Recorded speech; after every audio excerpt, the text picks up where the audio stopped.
भी, beauty box भी, kitchen और ख़वातीन का टूट बंधन है। और क्या कि ही अच्छा हो कि अगर खाते पकाते वक्त अपनी ज़ेबाइश और ताज़ीनकारी का अमल भी जारी रहे।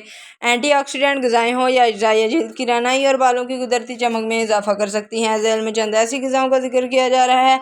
आप गौर करें तो हर सब्ज़ी और फल बाशमूल मसालों और फलों में भी हुस्न की अफजाइश की सलाहियतें मौजूद है।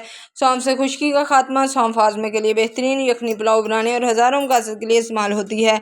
ये जिल्द की ज़रूरत से ज़्यादा हसासियत को भी ख़त्म कर देती है। माहिरीन के मुताबिक रोज़ाना 1 से 4 ग्राम सौंफ हमें अपने किसी भी खाने में शामिल करनी चाहिए। ये जिल्द और बालों के निखार के लिए, मजबूती के लिए जादुई असर मसाला है।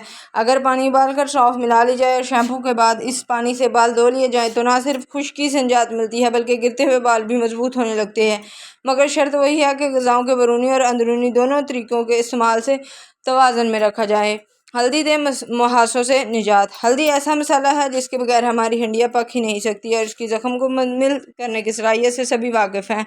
अंदरूनी जोड़ों और बदलते मौसम में बच्चों को नज़ले ज़ुकाम से निजात के लिए 1 गिलास दूध में हल्दी आधा चाय का चम्मच मिलाकर पीने से फ़ायदा होता है।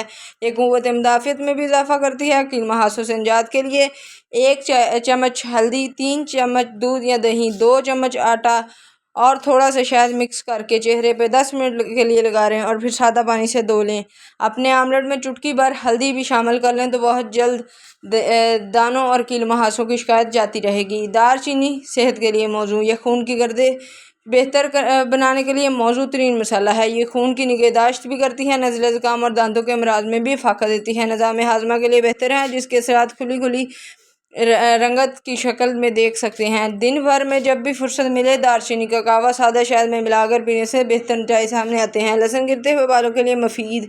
लहसुन में मौजूद अमाइनो एसिड जहाँ दिल की शरैनों और वरीदा के अफ़ालों बेहतरीक है वहाँ बालों की नशोनुमा भी करता है। लहसुन को पीस कर जैतून या नारियल के तेल में मिलाकर 3 सेकंड के लिए ओवन में गर्म कर लें। फिर इस मिक्सचर को बालों की जड़ों में लगाने से बाल रफ्ता रफ्ता गिरना कम हो जाते हैं और नए बालों के उगने का अमल तेज़ हो जाता है।